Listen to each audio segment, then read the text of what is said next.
ASU ended their regular conference schedule on a high note with a win during rivalry week, and it is currently waiting for their bowl game.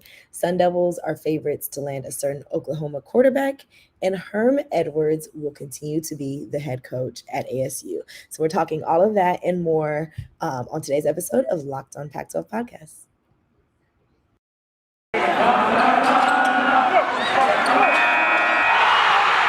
You are Locked On Pac-12, your daily podcast on the Pac-12 Conference. It's the Locked On Podcast Network, your team every day.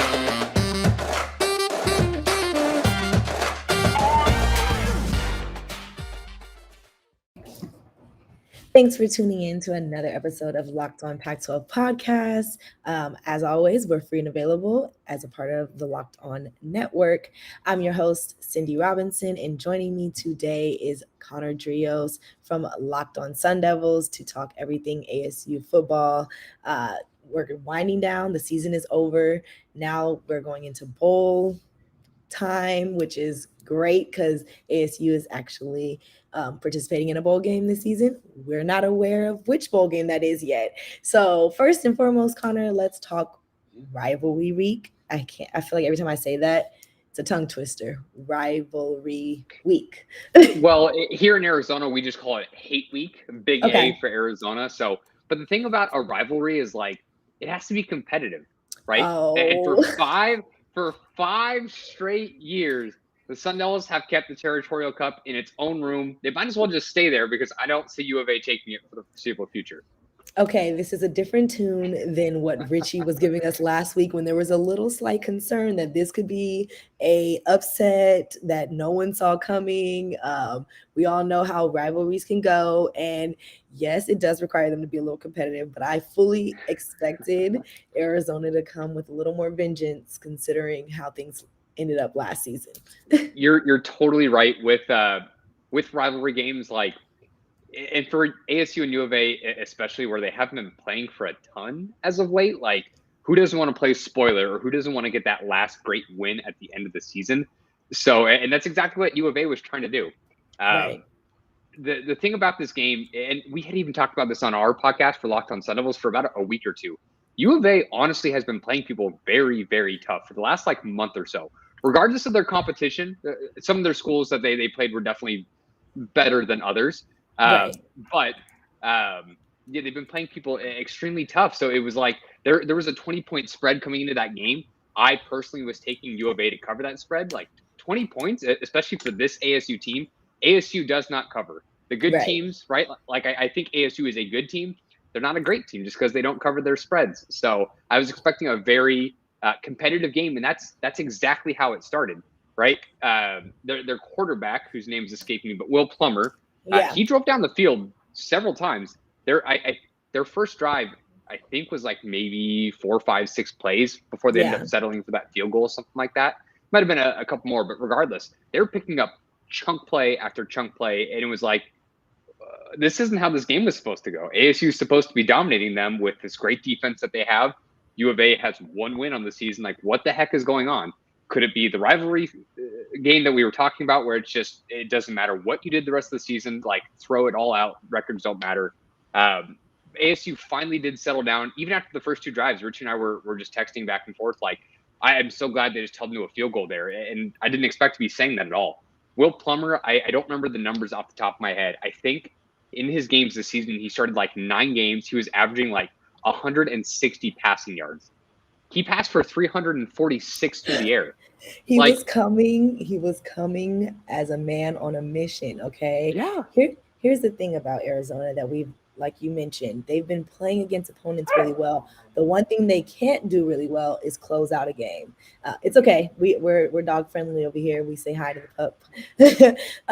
But yeah, they haven't been closing out games well. And for whatever reason, you'll see a game start with them and they'll be competitive and it'll look like, okay, this is going to be a little more difficult than we expected.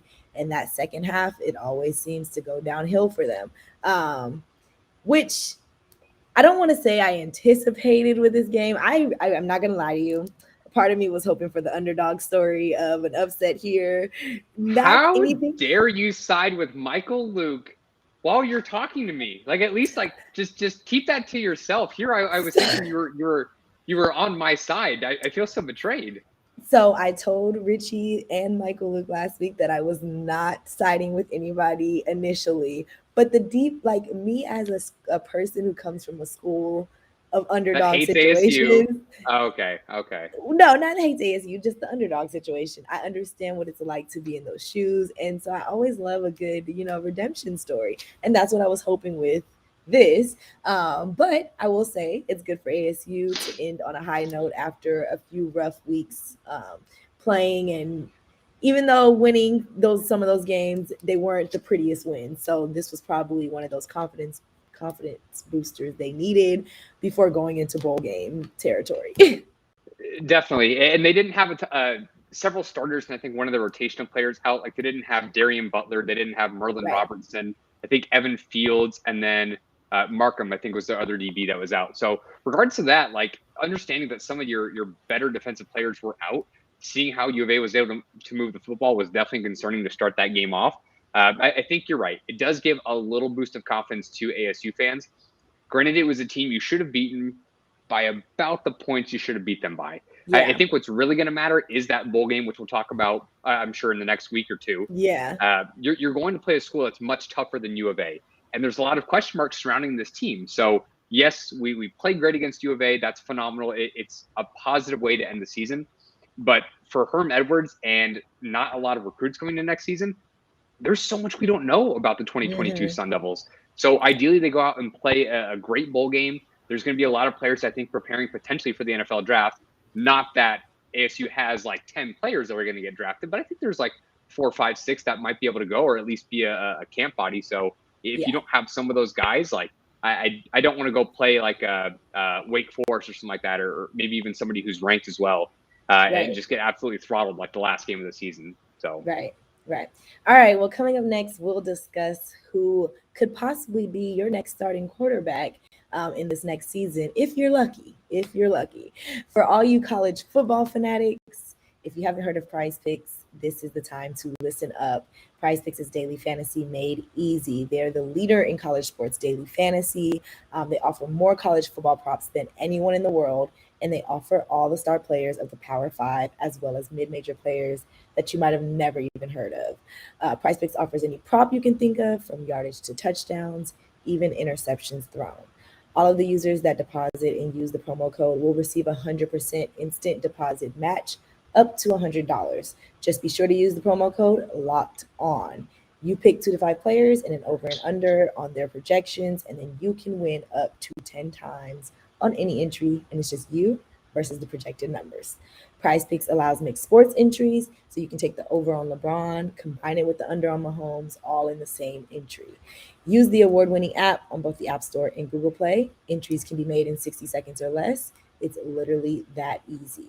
PrizePicks is safe and offers fast withdrawals, so don't hesitate. Check out PrizePicks.com and use the promo code Locked On, or go to your App Store and download the app today. PrizePicks is daily fantasy made easy. Shout out to you, listener, for making this your first listen of the day. Locked On Pac-12 podcast is available and free on all platforms.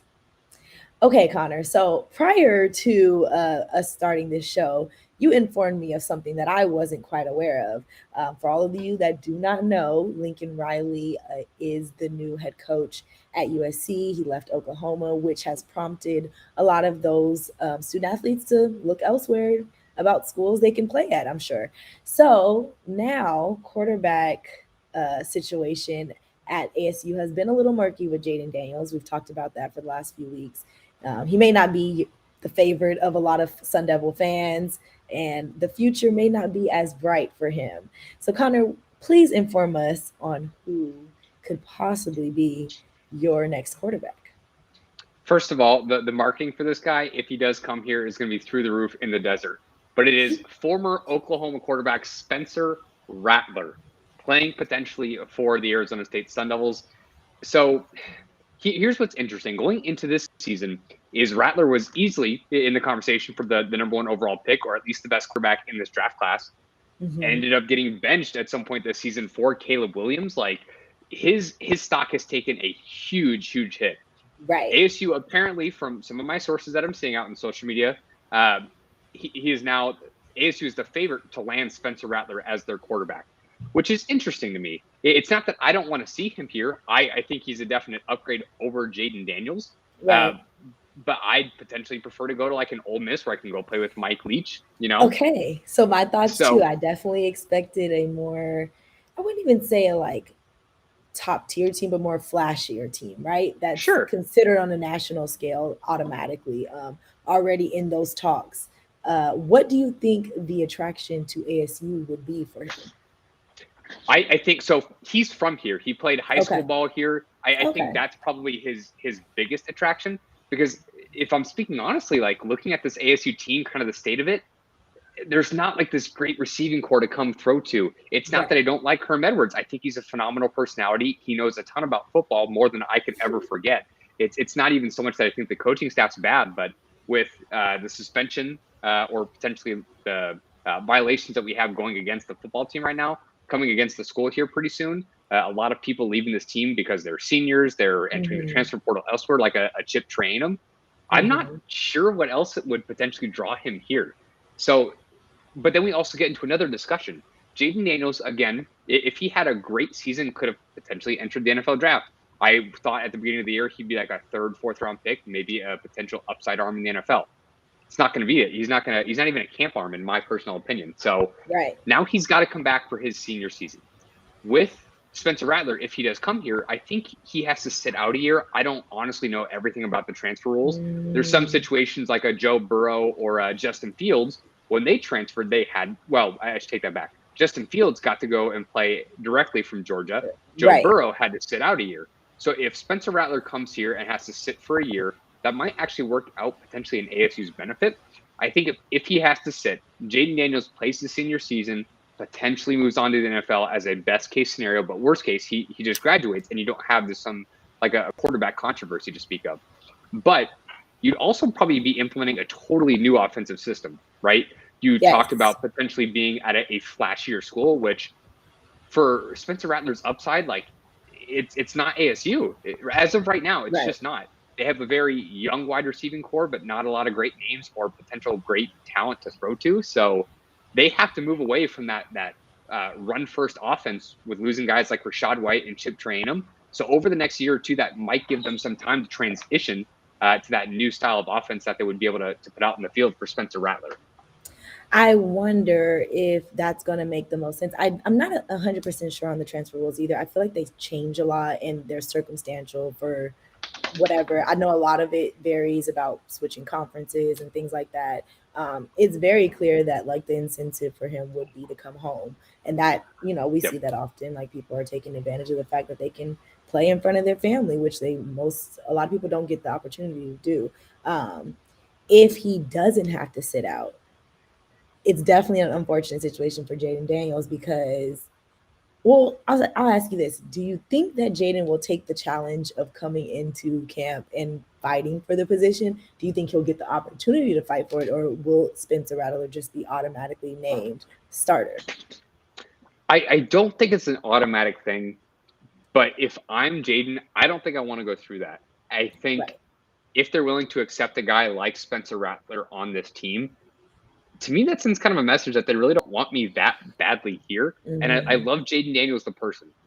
Like hearing him speak, seeing the way that he plays the game, I really do like Jaden Daniels, the person as well as the player. But what he does sometimes on the field, it's not the most exciting. So Spencer Rattler is far from perfect. As of right now, he's a little bit more of a name than he is just total talent. So if he does come here, don't get me wrong, it should get Sun Devil fans excited. At the same time, like expectations should be set that this guy got benched. Like you're not getting the potential number one overall pick we thought going into the 2021 season. So if he comes here, that's great. But Jaden Daniels personally, I think would be headed elsewhere. It just I don't think he'd be able to come out on the other side like winning this quarterback competition starting for the Sun Devils next season if he doesn't have to sit out. Yeah, we've talked about like shifts of having high profile coaches coming into the conference and what that does, putting the conference in the talks of being on a national level and getting those recruits.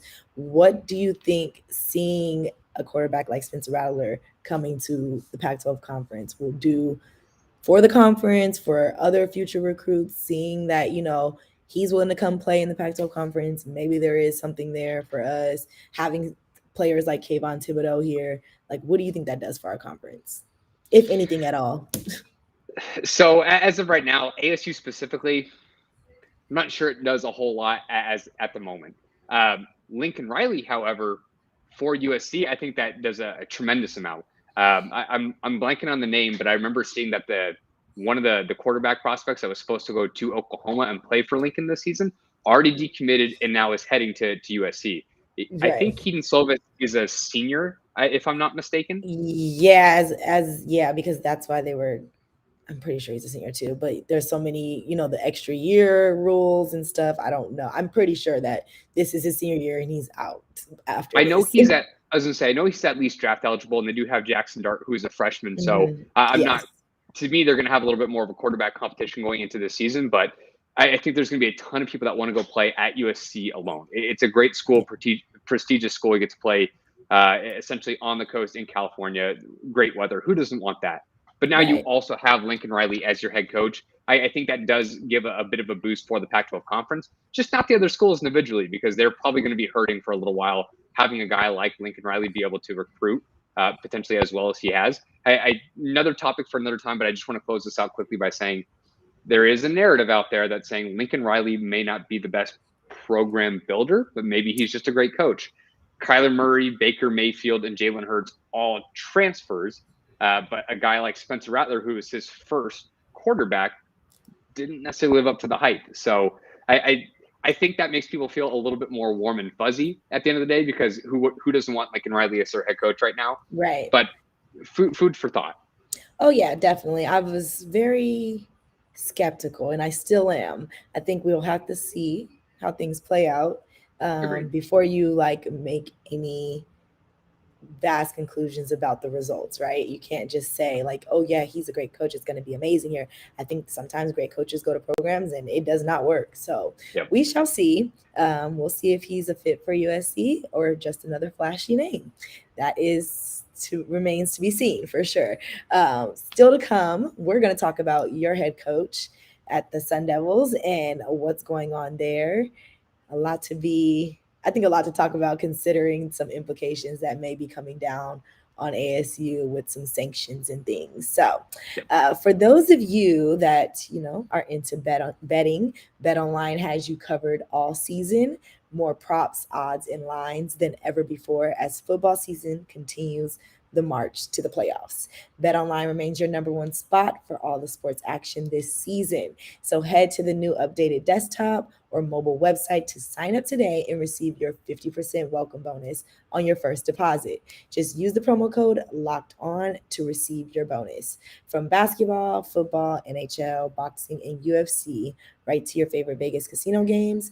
Don't wait to take advantage of all the amazing offers available for the 2021 season. BetOnline is the fastest and easiest way to bet on all your favorite sports. BetOnline is where the game starts. Now, this holiday season, you need to grab your protein bars that taste like a candy bar, or even better than a candy bar. Built Bar is filled with so much holiday goodness, rich with decadent flavor, covered in chocolate, but amazingly low in calories, sugar, net carbs, and fat. But it's high in protein. You get the best of both worlds, delicious and healthy. Don't compare Built Bar to your regular holiday desserts, because it's nothing like it. There's so many flavors, you'll have a hard time choosing. Will you have raspberry or mint brownie, cherry or double chocolate, cookies and cream or peanut butter brownie? Built Bar gives you that extra fuel you need to bust down those mall doors and battle all the holiday shoppers. Or if you're just standing in endless shopping lines, Built Bar can give you that extra something to keep you growing. So throw one in your jacket or purse. You never know when you're going to need it. Like some of these marshmallowy treats around the holidays, you need to get your hands on Built Bar Puffs. They're light, fluffy, and marshmallowy through and through. Different flavors, all covered in chocolate. Taste so good, you won't believe that they're filled with protein. Go to built.com and use the promo code LOCKED15 and get 15% off your order. That's promo code LOCKED15 for 15% off at built.com. Okay, Conner. So I think all season long, we've been kind of speculating about Herm Edwards and whether or not this will be his last season at ASU, if he'll choose to walk away, if he'd be fired due to the situation with the recruiting violations. And I think we got our answer. He was offered the opportunity to stay on as the head coach, and it seems like that's what's going to happen. For me, I still feel like there's the unanswered questions about the violations, right? NCAA still hasn't announced what's going to happen with that. We did know the two coaches, three assistant coaches were asked to leave. From what we knew at the time, that it was a suspension, but it was paid leave for them. I don't know about if there's been any updates on that. Can you let us know? Still nothing as far as an update. We have no idea when the penalty is coming down in ASU. We just know it's going to happen, but nobody knows the severity either. Like it's also a COVID violation too. So like this is a kind of new area, I guess, for the NCAA. Like how are they going to handle that? You would think it's got to be pretty serious. I hope they just take our playoff chances away and us getting into the top four. Like please, just I hope that's our penalty. I think you're gonna get. I think you're gonna lose some scholarships because if you think about it, it's a recruiting violation. It only clearly makes sense to take away some scholarship opportunities because that's where you were trying to kind of taking advantage of the situation there. As far as bowl eligibility, I don't think they should go that deep because I agree with you. We don't have to go into, playoffs. I know you don't care about because what's the likelihood of it's ASU? Right. But the bowl eligibility, I don't think should be tampered with either because I think that affects the student athletes that had nothing to do with that situation, which we've seen time and time again. They don't care. They do that anyways. But I do think the way to hit here would be the scholarships because you were trying to recruit when you weren't supposed to, and that would make the most sense, in my opinion. I also am not the NCAA. I do not fully understand, what makes them decide to do one thing or another. So, yeah. They actually ask for my opinion pretty frequently, just not on the ASU thing for whatever reason. So I think you said that perfectly. Scholarships for sure. I think the bowl games, it's at least a possibility. So we'll see if they get a bowl game or two taken away from them. But for any other recruits that are coming here, not knowing what the suspensions or penalties, whatever that's going to look like, that's definitely got to be a deterrent, right? Yeah. It has to be. And for Herm Edwards coming back, I don't know if it's really an indictment of what they think of him as a coach. We talked about this a couple times in the pod, and I feel like this can play out a couple ways. If you keep Herm Edwards on until you get that penalty, now the next head coach knows what they have to deal with.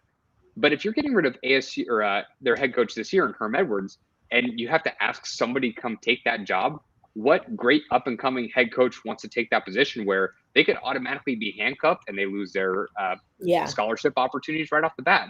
Now having to play against Lincoln Riley at USC, like they're going to probably have a rough going out of the gate. It's going to make them look bad as a potential head coach if they wanted to get a job somewhere else. So it's not a perfect situation at all, and it's one they've put themselves in. Like I don't say that as a I don't say that as a fan saying like, well, they're being unfair to us. Like, no, ASU did this to themselves, and they're probably going to deserve exactly what they're going to get.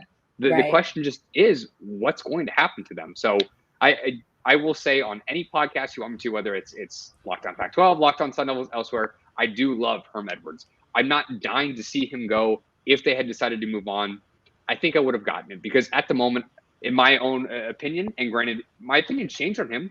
When they hired him, I wasn't that impressed. I'd seen him on ESPN. I knew who he was. And it was kind of like, in college football, really? Like he did a bunch of stuff in the NFL. Like, are we sure about this? So my tone has changed on him. I really do like Herm. But at the same time, I feel like if we keep him here, we're kind of striving for some more mediocrity, winning more 6, 7, 8 win seasons, which isn't horrible, but is not like, what's your goal? Where's the bar being set? Because I feel like we know who Herm Edwards is as a coach. But as I had just talked about a couple minutes ago, getting rid of him, if you can't get a for sure better head coach in the building right now, it may not benefit you to get rid of him. So I think ASU's kind of caught between a rock and a hard place, and there wasn't a perfect solution to it. I think that makes a lot of sense, though, because like you said, if we get rid of him, now we have to figure out how to attract someone new. And it could be career suicide for someone coming into that Definitely. position. So it was probably a better situation for them to just retain him and deal with the consequences that's coming. Now, here's the thing. Once those sanctions happen, what if Herm is like, yeah, you know what? I think we're going to call it a quits and go ahead and retire now and leave you guys all to deal with this mess. I'm not saying he's going to do that, but like if he does, what then? As far as an interim guy, I think Zach Hill would probably be the next man up, who's their offensive coordinator. He's actually getting apparently some head coaching love elsewhere, which is interesting to me because watching the ASU offense this year, it's like, is it Jaden Daniels' fault? Is it Zach Hill's fault? I'm not really sure. But at the same time, like, if Herm Edwards leaves, like, it was other coaches' fault as well. Like, we had 3 other suspensions for some of these other coaches that violated the rules. Like, if he goes, like, they would be a boat without a paddle. Like, they are not going to do better than what they had done this season. I think they're hopefully slowly going to go towards the bottom of the Pac-12 and not just like fall off a cliff. But with all the talent they have leaving this season, with questions surrounding their quarterback, whether it's good or bad, if Rattler's coming here or not, penalties coming down, the immediate future for ASU looks very, very bleak. And as a fan, I get to sit here and watch it. Yeah. All right. Well, Conner, thank you as always for joining us on Locked On Pac-12 podcast. We always love having you on here and getting your insight about the Sun Devils. Next time you're on, we'll either be talking about I think we'll be talking about an upcoming bowl game by then, and then some more basketball stuff because we'll be diving deep into the season there. Washington State this week. Actually, tonight. I know. And you already know how I stand. We've actually been playing pretty well, so watch out. That's all I'm going to say. Oh, I don't feel good about it. I'm just saying we have to play you guys tonight. It's probably going to be a win. Well, that's what I like to hear. That's all I'm saying. For those of you that want to follow along and keep in touch with everything going on with the Sun Devils, make sure you follow the Locked On Sun Devils podcast on the Odyssey app or wherever you get your podcasts. And then you can follow along on Twitter at LO_Sun Devils. You can follow Locked On Pac-12 podcast on Twitter at LO_Pac-12. And then Conner personally at C_Dreos. That's at CDREOS. And me at _Cindy Robinson. Other than that, make sure you make one of the other conference shows your second listen of the day. There's a Locked On SEC, Locked On ACC, and Locked On Big 12. And then, as always, stay locked on Pac-12 on the Locked On Network.